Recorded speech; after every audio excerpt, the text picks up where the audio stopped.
Não é pregação de arrependimento de pecado, de conversão legítima. É só pregação de autoajuda. É só dizer que Deus faz ele ficar rico, que vai resolver a vida dele e tudo mais, e pronto. As pessoas estão interessadas em números. Quantas almas aceitaram? Ah, milhares. Mas onde é que estão essas almas? Ninguém sabe. Porque eles não se converteram, na verdade. Eles ouviram a mensagem que eles queriam ouvir. Alegrou o coração deles, animou. Eita, minha vida agora vai ser boa, agora eu vou ter dinheiro, agora eu vou ter emprego, agora meus problemas foram resolvidos, vão ser tudo resolvido. E a realidade é outra, e a pessoa então naufraga nesse emocionalismo. Né? Foi só uma emoção. E aí são números. A igreja está atrás de números. Tantas pessoas aceitaram a Jesus. Bonito. Foto, parece bonito. Mas você vai lá no próximo domingo na escola bíblica dominical, não acha esse povo. Vai domingo à noite, não acha esse povo. A igreja continua no mesmo tamanho, mesmo tanto de gente. E aí? Qual o resultado disso? Então nós temos que mudar isso. Tem que haver discipulado, tem que haver mais pregação, que leve as pessoas ao arrependimento de pecado, a uma legítima conversão. E temos que dar mais tempo para a palavra de Deus em nossos cultos, tem que haver ensino. Não é proibido ter ensino da palavra de Deus aos domingos, não. Ninguém proibiu isso, não. Vamos parar de ficar agradando grupos. Um quer dançar, o outro quer fazer teatro, o outro quer cantar. E vai, e o culto passou e acabou. E o povo não aprendeu nada, o povo não cresceu espiritualmente, o povo não foi alimentado. E vai passando o tempo, e vão passando, e vão agradando. As pessoas não estão indo para a igreja, estão indo para um show. Infelizmente, está uma triste a situação. Então temos que mudar isso. Líder, pelo amor de Deus, mude isso. Dê mais tempo para Deus. Dê mais tempo para a palavra de Deus no seu culto aí. Dê mais tempo para Deus aí. Fale mais tempo sobre a palavra de Deus. Ensine. Ensine a palavra de Deus. Pregue essa legítima palavra de Deus. Exorte, repreenda com toda a longanimidade. Tome uma atitude. Tópico 2. Rejeitando as fábulas profanas. Mas rejeita as fábulas profanas e de velhas, e exercita-te a ti mesmo em piedade. As fábulas profanas e de velhas, segundo o comentário bíblico Bico, seriam as superstições ou mitos e lendas a respeito de determinados assuntos. Paulo ensina a Timóteo que tais crendices são profanas e não edificam a igreja. Quando os crentes não são orientados a lerem a Bíblia, nem tampouco a estudarem, quase sempre se portam como meninos espirituais. Daí porque há tanto emocionalismo e modismos nos cultos. Tais pessoas, por não conhecerem a palavra e não estarem firmados nela, acabam sendo levadas por todo o vento de doutrinas e engano dos homens que, com astúcia, enganam fraudulosamente. Efésios 4,14. Hoje nós estamos assistindo isso na igreja, aí lendo as fábulas, contos, né? As pessoas estão aí contando histórias. A gente pensa que a pessoa vai pregar.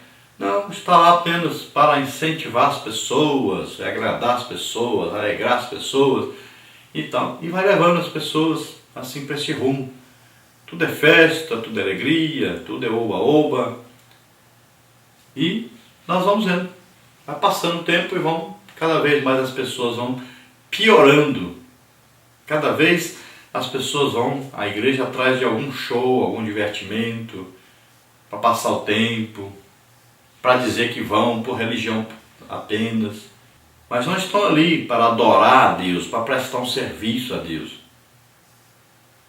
Eles não vão com a expectativa de que Deus vai falar com eles, mas a expectativa é de um show, de um tempo passado assim com alegria, felicidade, Mas nós temos que incentivar o povo a ler mais a Bíblia, a orar mais, a buscar a presença de Deus, a desejarem ganhar almas. É necessário isso, é importantíssimo isso. Então, a primeira coisa, vamos ler a Bíblia toda, gente. Vamos ler, vamos nos esforçar. Olha, você que gosta aí, tem um celular, né? Você tem aí um tablet ou um computador, entre lá no site www.leiturabiblica.com.br. Se cadastre lá, coloque seu e-mail lá. Todo dia vai chegar no seu e-mail uma leitura bíblica. Pronto, com um ano você leu a Bíblia toda. É só ler esse e-mail que chega todo dia. Faça um esforço, leia a Bíblia toda. Leia a Bíblia com a sua família, aí, ou de manhã, ou na hora do almoço, ou de noite, ou todas as horas que puder. Leia a Bíblia junto com a sua família. Leia um capítulo da Bíblia, pelo menos, junto com a sua família todo dia. É preciso ler a Bíblia, é preciso conhecer a palavra de Deus. Isso vai mudar a sua família, vai mudar a sua casa, vai mudar essa situação que está aí. Os enganos, as mentiras, as falsas doutrinas, as heresias entram na igreja por falta de conhecimento bíblico da igreja. Tópico 3, o exercício físico e a piedade. Paulo não estava desaprovando a ideia do bem-estar físico. O que ele queria dizer para uma comunidade que valorizava excessivamente os exercícios físicos e o corpo é que tais práticas, ainda que saudáveis, só serviam para esta vida, enquanto que a piedade para tudo é proveitosa, tendo a promessa da vida presente e da que há de vir. Sabemos que o nosso corpo é templo do Espírito Santo, por isso precisa ser bem cuidado. Então veja só, Paulo não está falando que você não precisa fazer uma caminhada, que você precisa cuidar do corpo, se alimentar corretamente. Nada disso. Está dizendo que tudo que você fizer para o corpo é passageiro. Muitas vezes as pessoas estão exagerando na vaidade, não é? Pessoas exagerando, gastando todo o tempo disponível cuidando do corpo. E não sobra tempo para cuidar do mais importante, que é a parte espiritual, que é o exercício espiritual. Ler a Bíblia, orar, evangelizar. O tempo está sendo todo gasto no físico. Aí o físico passa, se acaba. O tempo aqui é bem curtinho aqui na Terra. Mas o que você está investindo na sua vida futura? Quanto do seu tempo você dá para Deus? Porque tempo para você tem. Mas e o tempo para Deus? Você tem tempo para ganhar dinheiro, trabalhar. Você tem tempo para o lazer. Você tem tempo para os exercícios físicos. Mas e o tempo para ler a Bíblia? E o tempo para orar? Então aprenda a dividir o seu tempo aí direitinho e coloque mais tempo para a sua vida espiritual, para o exercício espiritual.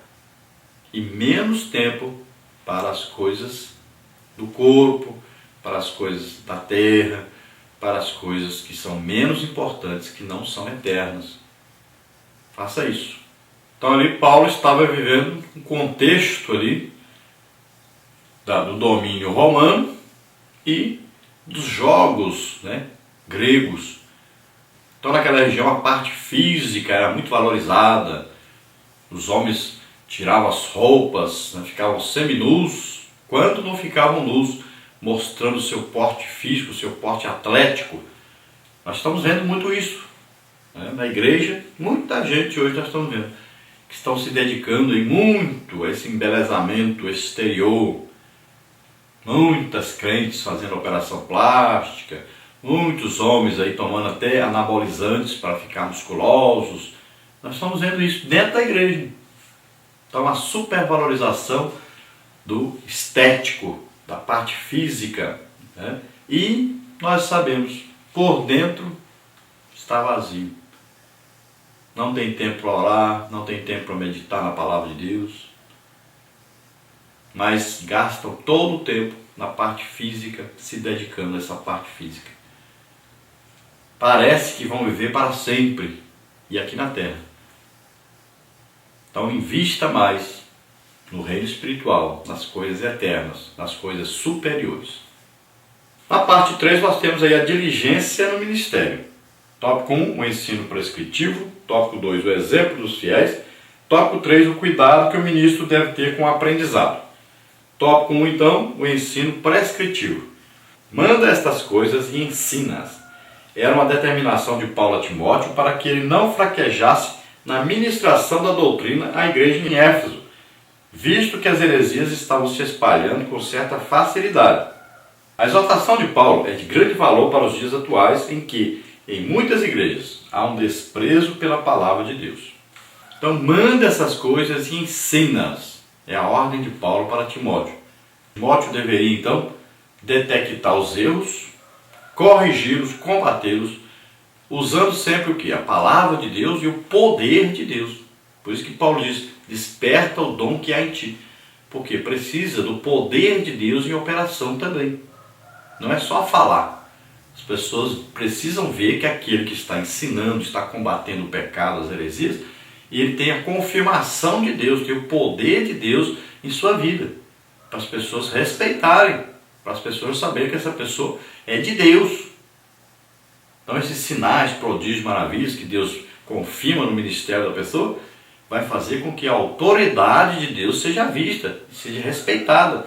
E as pessoas vão absorver esse ensino, esse combate, essas heresias, esses falsos mestres. Porque os falsos mestres não têm poder nenhum.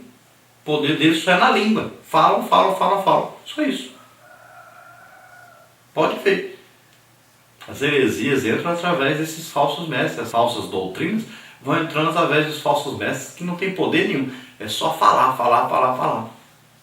Por isso que Paulo disse, olha, eu vou aí até vocês. Mas eu vou com demonstração de poder. E eu quero ver vocês aí. Vocês falam muito? Eu quero ver aí. Quem é que tem poder? Porque falar, qualquer um pode falar.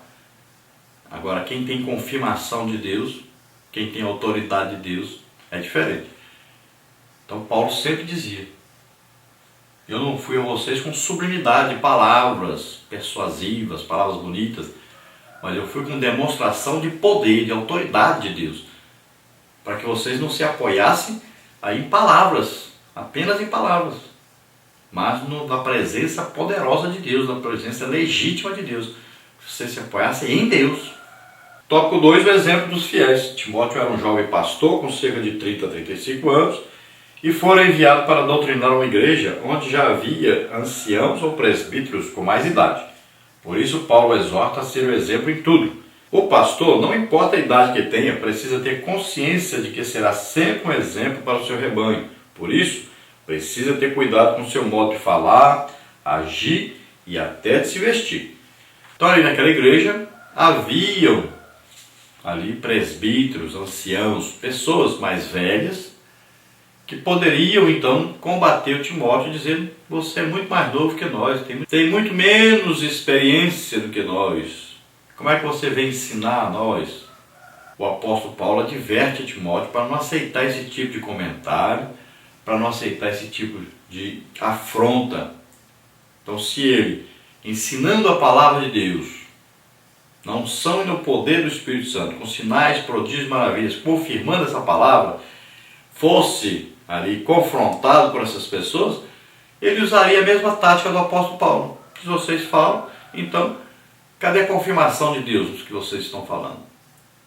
Se vocês são superiores, são mais importantes, então cadê a confirmação de Deus? Cadê a autoridade que Deus dá para aqueles que estão liderando? Então ele poderia usar isso. Paulo estava preocupado exatamente com Timóteo, falando com ele, desperta o dom que há em ti, você precisa. E isso vai confirmar o seu ministério, vai dar autoridade. Nós estamos hoje numa época difícil, onde nossos líderes não são usados por Deus, não são confirmados seus ministérios.